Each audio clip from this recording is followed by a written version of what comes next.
Okay, welcome back, guys. This is second episode of the Amiga and Amigo show. And today we decided that we're going to cover the story which happened in the Twitchcon San Diego 2025 with Emiru, where a dude from a crowd, or there's a very smart short video in the internet media where you can see where there's this guy getting up to the stage where she's talking to a person.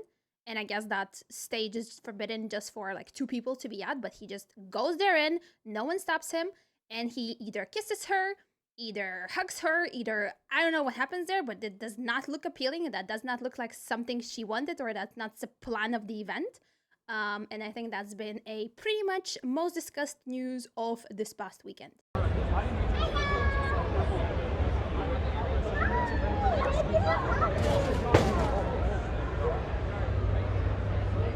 Whoa. Yeah, and if you're wondering why we're both wearing hats, it's because Amiga didn't want to wash her hair, and I also have to wear a hat because she's wearing a hat, okay? Just in case you're wondering. Yeah, I mean, that was basically the talk of the weekend. There was so much social posts about it and stuff like that. And we kind of talked about it in our streams throughout the weekend. We were obviously playing PUBG, but also whilst we're playing PUBG, we yapped. And we kind of were giving some sort of our opinion on it and with, how the whole world of Twitch is going and all that stuff, and we thought, why not just do this as a topic of itself for this video? Because we had a couple of opinions which were like controversial. For example, where Amigo was insisting that when such type of thing happens, that the CEO of the Twitch, Dan Clancy, was supposed to run there or whatever. Like, what was it, Amigo? 100%. I mean, to track back a little bit more, there's been a lot of like things going on in the world of streaming, but also in the world in general, especially in the US, right? Because of the things that happened a couple of months ago.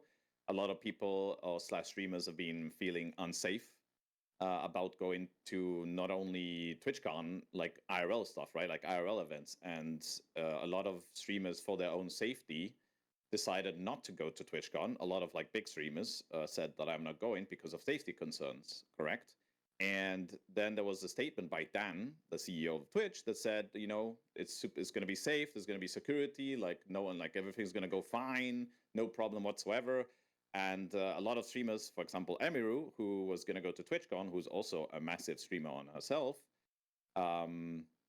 was concerned about our safety in this regard. And she also wanted her own like personal security guard, but apparently he was banned like last year or something because he held someone, like this security guard, her favorite security guard, held someone because he did something wrong. He didn't do any harm whatsoever, according to the sources of her and everyone else. Like he just put this dude on hold until security came and took him away. But apparently that security guard got banned indefinitely from TwitchCon. And so her own bodyguard that is always there for her can't even be at an event. So I think she had to get like a different own personal security guard. And in the clip that we see, I think that was the person that pushed the person away was her own security. It wasn't like a Twitch security per se. So Twitch really weren't even around to help. And the statement that they came out with as well was like, we got the guy instantly and kicked him out, but that's not true. Like he walked away. Like the guy just walked away. So in my opinion, Dan said there was going to be a lot of safety, and this ends up happening. Of course, it's his fault. He's a CEO. He should be responsible for it. Well, I don't think entirely that it's his fault, as you say, because he should not be babysitting every single attendee who is there, and he's not responsible for every single person's behavior who is there. And as we know, TwitchCon, there's like a lot of attendees. I don't know how many people do attend the event throughout the weekend normally, whichever happens in US, but it's a lot of people. Mm-hmm. And you as a CEO, you cannot babysit everyone, right? It's not, I wouldn't say entirely his fault because, like he cannot see and control every single person who is there. I mean, of course, if such type of thing happened, that person should have been instantly, either they just say him leave, or, the guards just like maybe precede him to the exit, and then they just don't allow him to enter or whatever. But I don't think that's entirely his fault because, yeah. It is, though, because it's his event. It's his TwitchCon. He's the CEO of Twitch, and this is a Twitch event. This is a place. This is like if something happens in your own home, Danu. Like if something happens in your house, who's responsible for something happening in your house? Ideally, it's your responsibility. Like if you have friends over, obviously, if things happen, If I it's have the people that friends did it, right? over, yes, and if they Yeah, have some kind imagine you of have friends over, something happens, you facilitated that area to be unsafe or whatever because of your own home. People did, at the end of the day, the person that did the thing is 100% wrong here, but you know that this was going to happen. These are type of things that are happening around the world. Unfortunately, there's a lot of weirdos, creeps, and yeah. crazy people out there that these things can happen. And you are going to do an event that is organized by yourself and it happens under your own house. Of course, you're responsible, especially when the security measures failed. You just said that like you know that such type of thing would happen. You can't know such type of thing would happen because I mean, at least from my A experience, lot of and people were calling it beforehand. A lot of people were saying that something was going to happen. Luckily, I'm so glad that nothing really major happened, but you know, yeah. something did end up happening. But yeah, I don't know. From my personal experience, I have went to now 4 or 5 TwitchCons, Mm-hmm. mainly in EU. One was in US, in Las Vegas last year, 2 years ago, and they were pretty okay. There wasn't anything bad happening, and I have to say that security is pretty strict whenever it comes to entering the venue itself. They check your bags, they go through this gate, like almost like in airports, where they check you for a metal, I guess, scans or whatever it is. So that regard, I think that it's pretty safe normally. But yeah, inside, I don't really remember seeing many normally securities or something like that. Mm-hmm. From my personal experience. But yeah, I guess pretty crazy, as you said. Luckily, nothing major did happen. This happened. Of course, it's very unpleasant. It's very, I guess, she's gonna have a little bit of a mental shock from this, right? And I guess you're gonna be turning around when you're gonna be walking on the street. Who knows what else this person might have on his mind now? Because, as you said, there's a lot of creepy and spooky people around us, not only on the internet. I think they also surrounded us on a daily basis. So yeah. Yeah, it's a whole world problem. It's a society kind of problem. It's not necessarily Twitch, but I feel like Twitch Exactly.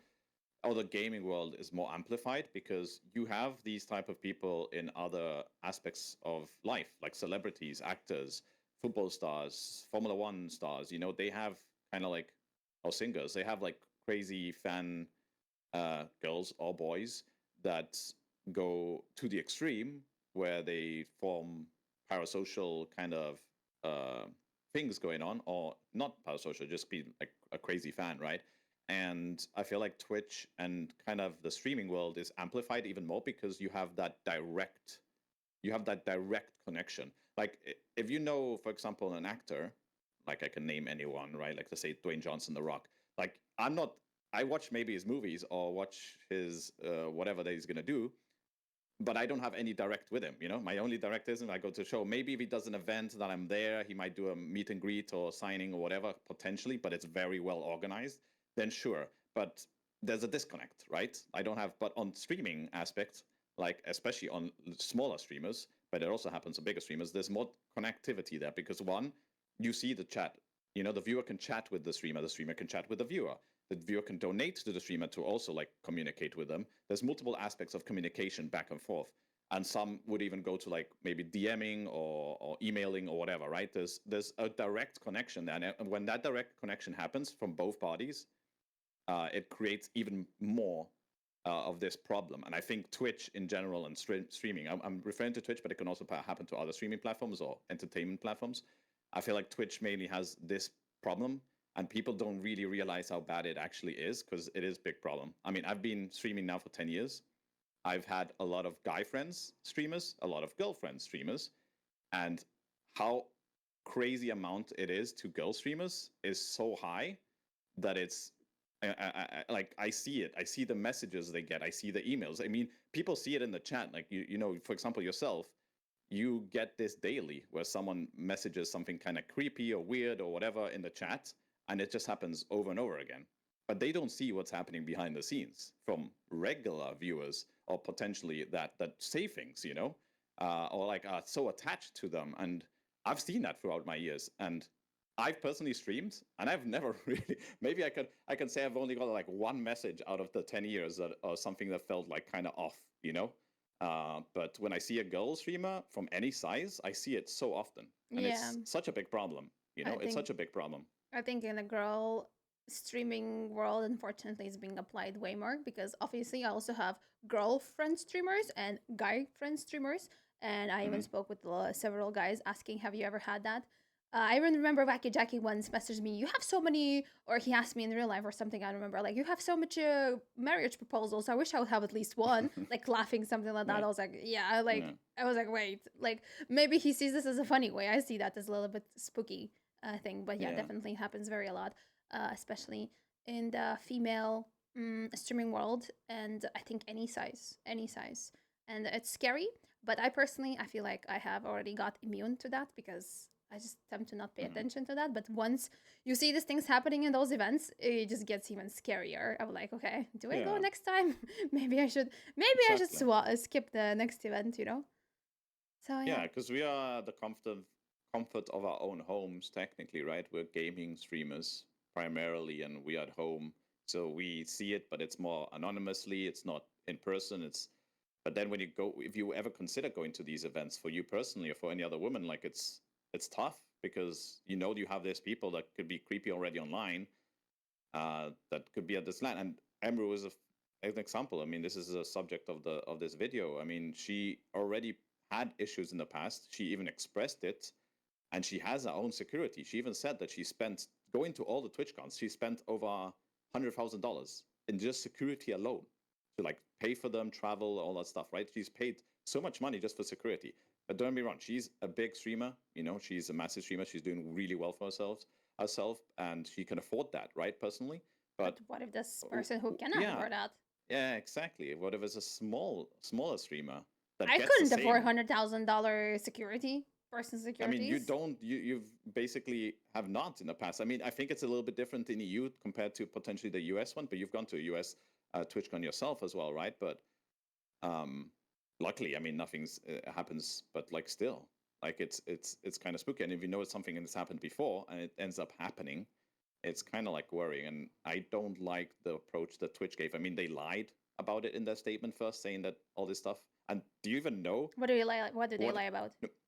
No, they lied about like the safety concerns and like he got kicked away and like Emru said that those things didn't happen. I will show like the screenshots on the screen like to see the two things that happened, but like basically that the statement that Twitch made was such a corporate statement saying everything is like kind of fine. We kicked him away, this and that, like everything's good, which is not true, And you know what ended up happening to the guy? He got banned for 30 days on Twitch. That was the initial Mm. response that Twitch did. 30-day ban to his Twitch account. Yeah, but he can always That's always make a new account. It's not a problem. sure, but that was the ban that, like, you know what I mean? Some people have gotten perma banned for such a small kind of things on this channel, and this guy that did this assaulted someone, Yeah, went through security and did this in person, yeah. got only a 30-day ban is kind of crazy. What's scary for me is that because I think that sort of individual, like, he had something in his head, like being like, oh, Mhm. let me do this, right? And you will never gonna know among those attendees how many actually people might have this kind of thought passing their head because they see a person or a streamer who they like to watch a lot, and they've been following them for a while or something, and then they're so socially awkward that they do that. But then Mhm. since this incident happened and now it's so loud and everyone is talking, including us, that it might trigger in the future more people to do such type of kind of things, Yeah, it like normally does a because domino effect. Yeah. yeah, if you like only get 30-day ban from Twitch as you said, at the beginning. I don't know what happened now, maybe he's permanently banned, Yeah, but maybe again, it's I don't think yeah. it's even a problem because he can always make a new account, and like who's gonna know that that's him. It's not that they Mhm. banned his specific individual, like name, surname, and all that. But yeah, it's just scary. As you said, domino effect might happen, and then like no further events could be even scarier. And TwitchCon, I just think that overall TwitchCon is not really as great if streamers are not gonna come because I think a Mhm. lot of people actually go there just to meet the streamers and like talk to them. I don't know, have a chit chat, make a selfie together, or see the Yeah. streamer group, their favorite group playing like Twitch travels or something like that. And if the Mhm. streamers are gonna stop going to this kind of events, it's not gonna be cool. That's Twitch not is gonna be gonna cool. die. I have a feeling TwitchCon is, if they don't drastically change, things now for the future. Twitchcon instead. I think it's already maybe even like a lot of streamers now are saying they're not going, they're not going to go again, and a lot of big streamers like why? Like why would you want to? Like it's not worth Yeah, the it's based time. upon my own personal experience where I have attended, I think, 3 years in a row. It feels like first year was so many faces and so many people did Mhm. attend because also it was, I think, post-COVID. So I think everyone wants to socialize. And then last year, less. Next year, yeah, less. Next year, even less. And this year, like, I literally didn't see that many streamers, which I personally know. So yeah, it definitely feels Mhm. like less and less people go. But maybe just because my streamer circle is very small, you know? Who knows? Yeah, I mean, we have definitely a different circle than Yeah, definitely. the circle over there from NNA, which is this is more of a. I mean, this happens in EU too, I would imagine, but I feel like it's more attention given to the NA streaming community, I guess. But yeah, I mean, I also think personally, I mean, we've done this in the past, but I've seen other messages about not only this incident, but in general about TwitchCon, that a lot of people don't like IRL streaming at the event. I'm kind of, even though we've both like IRL You streamed mean probably if a two Twitch. person like attends like a TwitchCon and they see that there's IRL streaming happening and they get involved into the camera? Yeah, there's a lot of streamers that don't like IRL streamers Oh, at the TwitchCon streamers. events. Sorry, I thought Yes, attendees. yeah, there are a Okay. lot of streamers that don't like IRL streamers at the event. And for example, we've streamed I think 2 TwitchCons now, like IRL streams in the past. But I feel like the problem is there's a lot of like decent IRL streamers, and unfortunately there's a lot of like bad apples. And the thing is, the bad apples, nothing ends up happening to them. And in the IRL streaming world, it's all about clickbaiting. It's all about interactions of drama, of like awkwardness, or like something happening, you know. And when they go to this TwitchCon and they meet other streamers, they put these other people in like awkward situations and that they don't want to be in. They just want to be there to interact with, have fun with other streamers, meet viewers, or whatever, right? But they're getting bombarded by a lot of IRL streamers, and it happening year after year. And it's like when I compare that to us, like when we stream, we are streaming like ourselves and our experience. And if we know that someone else doesn't feel comfortable streaming, we never show them. Like we normally are to ourselves, right? We have a lot of friends, a lot of streamer friends that don't like IRL streaming, so we're not hanging around with them when we're doing streaming because out of their own, you know, privacy and stuff like that. Because I understand that, but a lot of the IRL streamers in NA, they are disregarding that. They don't care. They just go around like trying to create content. And I feel like I agree with the streamers saying that they don't want IRL streamers at TwitchCon. And I would prefer them to ban IRL streaming at TwitchCon because the same thing they do for the Twitch Partner Lounge and the Twitch parties, No. right? Yes, wait. No. The same thing they do for the Twitch Partner and the Twitch Partner Lounge, where they stop streaming, they can't stream in there. Yeah. I feel like that space should be for the TwitchCon personally, because there's so many, dude. There's so many bad apples doing so many bad things. Or if Twitch would actually polish them properly, like if Twitch actually stopped these streamers from doing that, like give them proper like bans or whatever, like to not do these stuff, to not like interact or like harass, because they're harassing. I've seen so many clips of this last week in TwitchCon. It's just streamers are basically going around harassing mainly girls, but in general, they're just harassing Really? other people. Yes, I it's haven't seen happening. that. I haven't seen Yeah, that. and it's just like But you're but now nothing happens to basically them.